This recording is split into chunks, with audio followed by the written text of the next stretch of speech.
Proviso. In some sections after the main provision, there is a clause with opening words provided that. This part of the section is known as proviso. कुछ sections में main provision के बाद एक clause होता है जिसके शुरुआती words होते हैं provided that, वह proviso कहलाता है। जैसे ये section है definitions वाला, इसमें main provision के बाद एक clause आ रहा है जिसके शुरुआती words हैं provided that, यही proviso कहलाता है। पर्पस क्या है प्रोविजो का?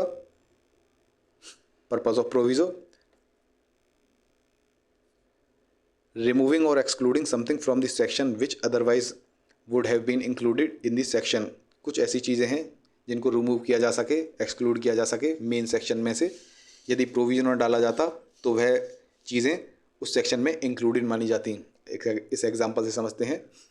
जैसे इस सेक्शन में कहा गया है, the expressions custom and usage signify any rule which having been continuously and uniformly observe for a long time has obtained the force of law among Hindus in any local area, tribe, community, group, family. अब इसमें main provision कहता है कि custom और usage जो हैं वह कोई भी ऐसे रूल जो कि काफ़ी लंबे समय तक कंटिन्यूसली और यूनिफॉर्मली लगातार और समान रूप से ऑब्जर्व किए गए हों और उन्होंने हिंदूज़ के बीच में फोर्स ऑफ लॉ ऑब्टेन कर लिया हो, कानून की ताकत ऑब्टेन कर ली हो। कौन से हिंदूज़? किसी भी लोकल एरिया में रहने वाले हिंदूज़, कोई भी ट्राइब के हिंदूज़, किसी भी कम्युनिटी के कोई ग्रुप या फिर कोई हिंदू की फैमिलीज़, ऐसे हिंदूज़ के बीच में किसी भी रूल ने काफ़ी लंबे समय तक कंटिन्यूसली और यूनिफॉर्मली ऑब्जर्व होने के कारण कानून की ताकत प्राप्त कर ली हो, ऐसे रूल कस्टम और यूसेज कहलाते हैं। अब इसमें कुछ ऐसी चीज़ें हैं जिनको रिमूव करना ज़रूरी है प्रोविजो के थ्रू। यदि प्रोविजो नहीं डाला जाता तो वह चीज़ इंक्लूडेड मानी जाती। तो एनी रूल में किसी भी प्रकार के रूल आ जाते हैं, ऊट पटांग रूल, अनरीजनेबल रूल, जो पब्लिक पॉलिसी के अगेंस्ट हों, ऐसे भी रूल। तो इस चीज़ को एक्सक्लूड करने के लिए ऐसे चीज़ों को प्रोविजो डाला जाता है। जैसे प्रोविजो में लिखा है, the rule is certain provided that the rule is certain and not unreasonable or opposed to public policy। कि एक तो वो अनरीजनेबल ना हो, अगर हम प्रोविजन ना डालते तो इसमें अनरीजनेबल रूल भी आ जाते, ऊट पटांग रूल भी आ जाते, बिना कारण के रूल, ऐसे रूल भी आ जाते जो पब्लिक पॉलिसी को अपोज करते हो। तो इन चीज़ों को रिमूव कर दिया प्रोविजो के थ्रू। इसके बाद रेस्ट्रेन और qualify the terms which are too general, जो बहुत ही जनरल टर्म्स हैं उनको रेस्ट्रेन और क्वालिफाई किया। एनी रूल जो है बहुत ही जनरल टर्म है, इसको क्वालिफाई कर दिया, रेस्ट्रेन कर दिया है। एनी रूल में किसी प्रकार के अनरीजनेबल रूल भी आ जाते, पब्लिक पॉलिसी के अगेंस्ट वाले रूल्स भी आ जाते, तो इसको रिस्ट्रेन करके क्वालिफाई कर दिया कि ऐसी चीज़ें नहीं आनी चाहिए उसमें। Provide certain conditions which should be fulfilled to make the act workable. Provision के थ्रू कंडीशंस भी डाल दी गई हैं जिसके जो फुलफिल होने पर एक्ट वर्केबल हो जाएगा, काम चलाने लायक होगा।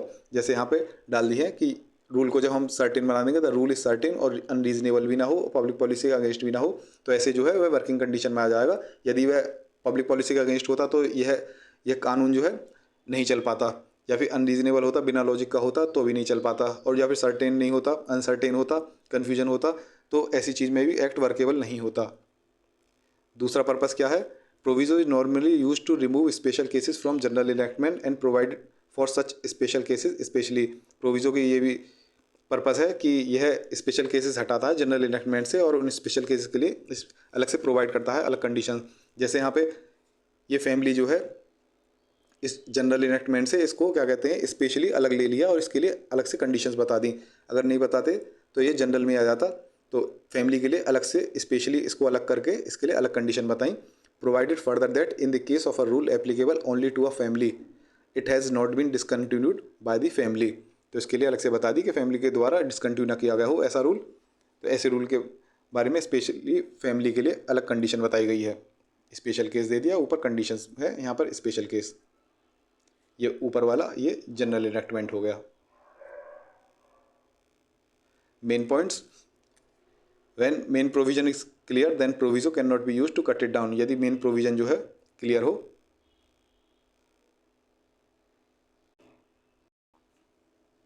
ये मेन प्रोविजन होगा, ये क्लियर है, तो ये प्रोविजो जो है इस प्रोविजन को कट नहीं करेगा।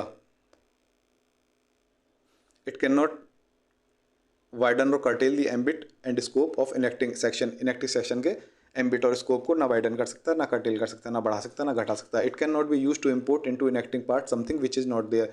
यह इनेक्टिंग पार्ट में कोई ऐसी चीज़ नहीं ला सकता, इंपोर्ट नहीं कर सकता जो कि वहाँ पे है ही नहीं।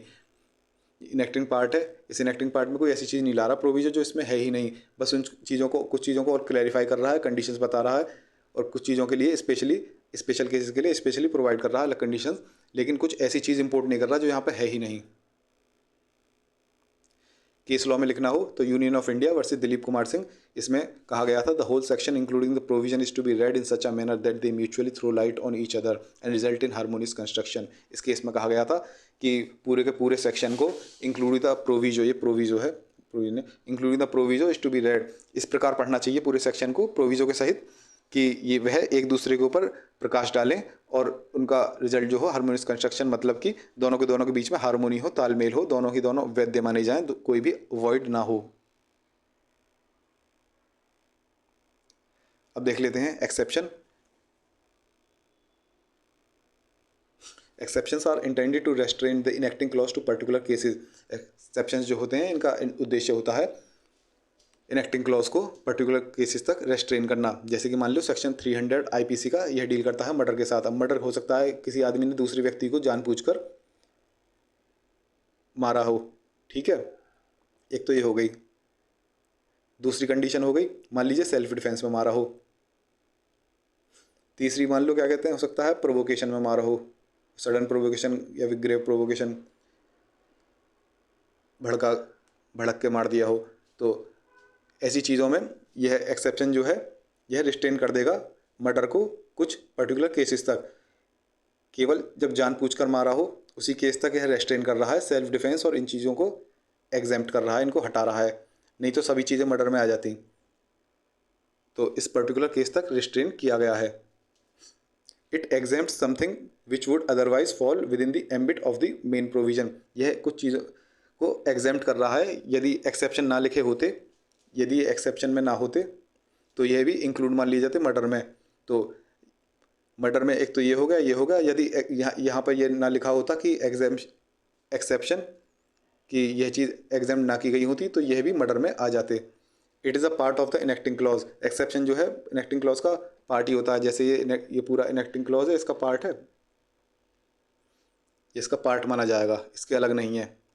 इनेक्टिंग क्लॉज के साथ साथ एक्सेप्शन भी इसका ही पार्ट है।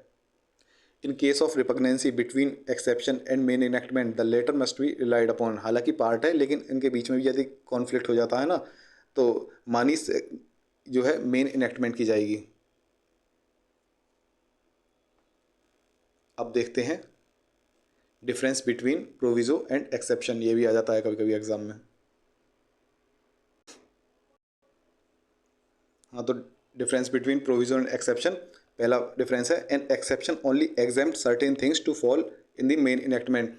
एक्सेप्शन का काम केवल इतना है कुछ चीज़ें मेन इनेक्टमेंट में ना आ जाएं। जैसे कि इस मेन इनेक्टमेंट मर्डर वाले इसमें ऐसी चीज़ें ना आ जाएं जैसे कि एक्सेप्शन में दी गई है, कोई सडन और ग्रेव प्रोवोकेशन के कारण किसी को मार दिया हो, मिस्टेक और एक्सीडेंट के कारण मार दिया हो, ये चीज़ें मर्डर में ना आ जाएं। Proviso has a wider function than exception. Proviso का फंक्शन एक्सेप्शन से ज़्यादा वाइड होता है।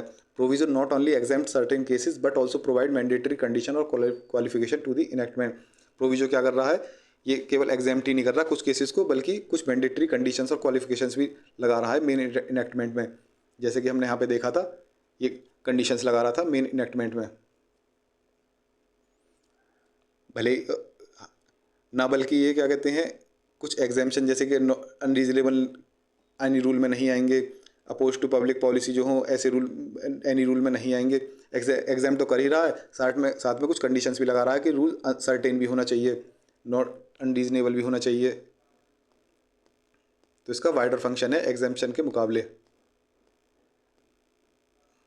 नेक्स्ट डिफरेंस है exception restrains the enacting clause to particular cases. Exception जो है इनेक्टिंग क्लॉज को पर्टिकुलर केसेस तक रिस्ट्रेन कर रहा है। जैसे हमने ऊपर एग्जांपल में देखा था, मर्डर में यदि किसी ने जानबूझकर मारा हो, दूसरा है सेल्फ डिफेंस में मारा हो, तीसरा है मान लीजिए सडन प्रोवोकेशन में मारा हो, तो ऐसी कंडीशन में ये एक्सेप्शन में आ जाएंगे, ये एग्जेम्प्ट हो जाएंगे और इनेक्टिंग क्लॉज जो है केवल इसी कंडीशन तक रिस्ट्रेन हो जाएगा कि जब जानबूझ के मारा हो तभी मर्डर होगा, तभी मर्डर माना जाएगा। Proviso removes special cases from the general enactment and provide for them specially. इसमें क्या है, प्रोविजो में